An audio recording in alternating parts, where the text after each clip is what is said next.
want to get to some music stuff right away because I think that just coming off from last week's episode, I feel there has been a strong start to the year. It'd be surprising enough if you would have told me the biggest release we'd be talking about 3 years ago, was going to be Cordae, formerly YBN Cordae, right? Or YNB? Yeah, formerly YBN. Yeah. So his album dropped from a bird's eye view. So your first thoughts on it when you bumped into this over the weekend?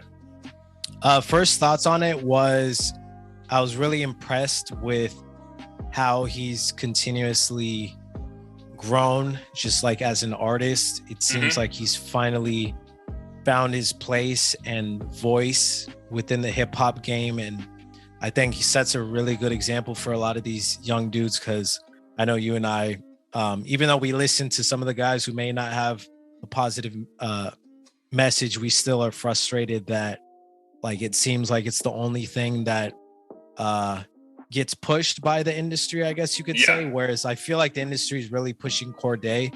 I think personally for me, I am still having trouble like really being impacted by the music. Kind of like how I think you described it with you and Joyner Lucas in a way, like, he's a phenomenal lyricist and artist, but for you personally, for whatever reason, it doesn't click.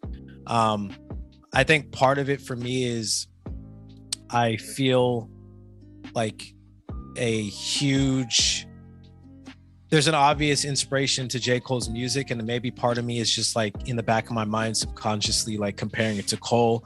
And obviously comparing anyone to Cole is like, you better be like the best to do it, essentially. Yeah. At least in this era. So I think that like unfortunately prevents me from being like, oh shit, like I haven't heard this before already kind of thing. But I know he's a phenomenal artist. I think he'll continue to do great. But I think for me, he's not an artist that I would say is like my top favorite to listen to. I think it's just a great body of work. Maybe it's the production, I don't know, but I thought it was great overall. Great content, right? Like maybe I don't think great content. Yeah. I'm leaning towards that way. So I heard the album on Monday, so yesterday when we're recording this, during a workout, during a run, during a drive. Gave it 2 full listen throughs, but so I enjoyed, to kind of like my points from like previous episodes. Like I enjoy that it seems like a cohesive body of work. Like I love the first song is a snippet of like some of his old freestyles, and then there's one interlude where it's like a young boy's voice that's being like tried, and he's like, you tried to try me before and I didn't have time. He's like, well, I got time today, motherfucker. Like that was like that was funny to me, and like it went flawlessly into the next song. I think the struggle I have with this is that, one, previous to this, we had no expectations for Cordae, right? But I think he kind of himself made this feel like, this is going to be the most game-changing body of work you've ever listened to in your life. It's going to redefine what hip-hop is, right? So I think me personally, that don't speak for you, but I think the average listener went into this with like super high expectations. Like, bro, super high. And I don't think a rapper of his, like, I don't want to say caliber, but of his tier should have an album that we're expecting the world to change after we listen to. No one had these expectations of Baby Keem, even though he's related to Kendrick. Like, oh, dude, like, let's see what he does.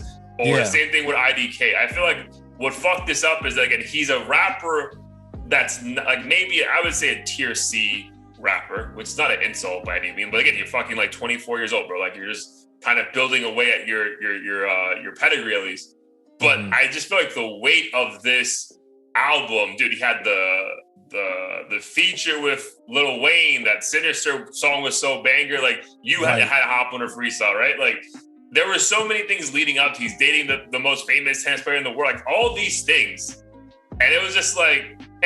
Right? And I think it's only because, like, I agree, the content of the album is phenomenal. Some songs are actually put together very well. Like, I love the song with him and Gunna, which I'm going to bring up in a second. But similar to J. Cole, not his last album, but just J. Cole in general, I can get blasphemous in the comments, which is fine. There's no bangers on this. Like, there's nothing that you're like, yo, repeat that shit again. I need to hear it. It's just like, yo, that's solid. I can enjoy this. But like, dude, that's how I feel with most J. Cole things prior to his last album, which I just fucking was obsessed with. But it's like, you cannot disregard what you're hearing as like whatever none of this are throwaway tracks. But they're also not tracks that I'm like, yo, throw that shit on again and again until like the repeat button is like, bro, chill. You know what I mean? Like, let's move on. Like, so that's what I got out of this. Like, yeah, it's good, but I'm not in love with anything that I'm like, yo, I'm at a party or I'm adding it to my playlist. Like, it was just all right. Yeah, I agree with everything you said. That's the dilemma I have, and I kind of started feeling that way after Born Sinner for J. Cole. And I feel like this sense of guilt almost because it's like the message is so positive. So positive. The lyricism's on point. But as avid music listeners and like even me being an artist myself, I think there is a need for like a specific melody or production or something that just elevates the message and the delivery of it that makes it important to not just, you know, have like a strong message or whatever. And then again, it's unfortunate that within the industry, like the way you package these certain things affects like the listening process. And I know we talked about like, for instance, Thirst Trap and like my approach to it. And it's so interesting trying to find like a way to confidently be like, yo, you guys better check this shit out. But at the same time, like not package it and have like commercials and all kinds of crazy events. Like, because then your fans are like, yo, for this? Like, you got me hyped for this? Yeah. And I think Roddy Ricch recently dealt with this shit too, where he was gone for so long. And then, you know, everyone's expecting like a classic. And if he had released it like any other time, maybe like even as a mixtape or something, I'm sure the feedback wouldn't be nearly as negative.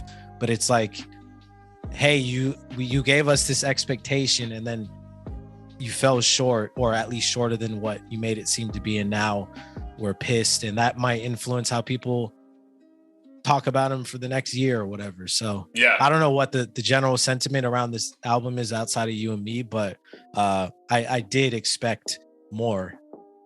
Because even, dude, again, not to like read into things, but again, that's what we do here.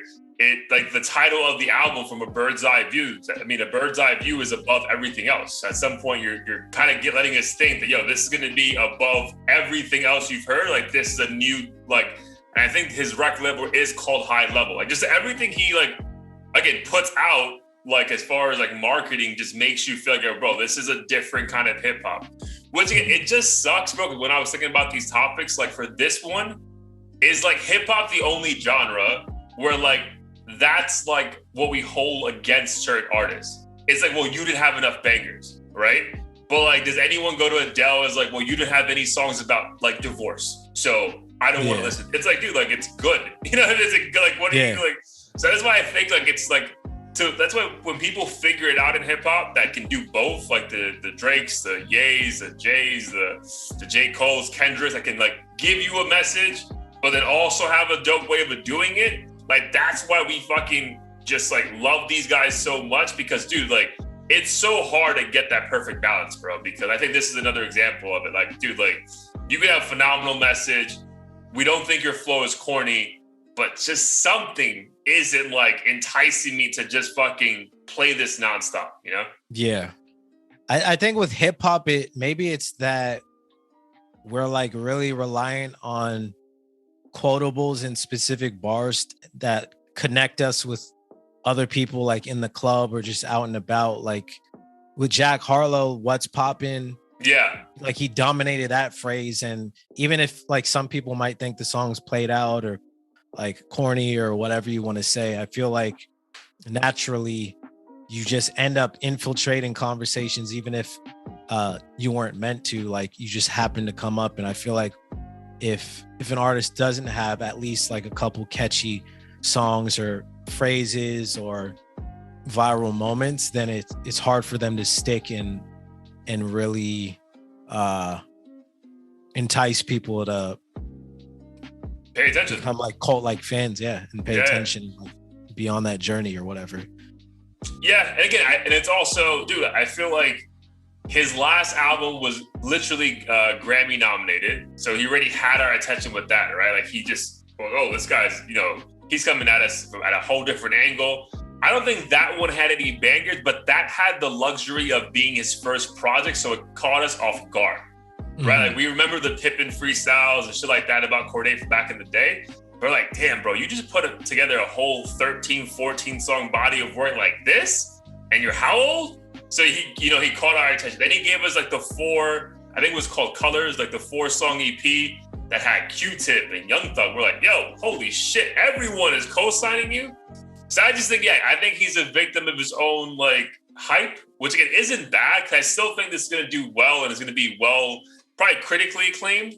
But just again, for the average listener, I don't think I don't think he won. There's not more Cordae fans today after listening to that. You were a Cordae fan going into it and you're still a Cordae fan. But as far as like the idea of like this being the album to bring more people in, I just don't think this is going to be that. Yeah, same. And hopefully he proves us wrong or dude, because we're wrong. Big Cordae fan, like bro, like we've been hyping this shit up with him. You know what I mean? Right. Like I was so excited for this. Yeah, and especially after I heard Sinister, I was like, oh shit, like, damn, he's with one of the GOATs. He stood his own. But I'm curious if it's gonna be something similar to like a Russ or Joyner situation where he has this strong fan base who appreciates his lyricism, but maybe he's not, catapulted to like A-list stardom, mainstream, or what. But either way, like shit, I would be happy. Like he's still in so a great much lane. He said he had there's a couple bars on some song that was like, got 7 million last year, didn't have to do a show. Like I fucking believe him. You know what I mean? Yeah. Like I feel like he has his money in a good spot. So dude, a lot of us would trade places with Cordae pretty quickly. I did love one song though, so let me just not fuck this up. I know it's this song with Gunna. Fuck, what was the name of the song? Let me pull it up right now. Today, featuring Gunna. Yo, really good song. Yeah, really good song. Yeah, that's enjoyable. Yeah. They both have a nice balance. They go back and forth nicely. So yeah, I'm a fan of that song. Again, I'm a fan of most of it. It's just not something that I'm like, I love. Like it's all good. Like it's a solid, like I would give this like a B. Like that's the grade. It's a solid B album. Yep. Yeah, I think we've seen it with Nas, and I don't think there's a fucking human being who likes hip hop that would say Nas isn't one of the greatest to ever do it.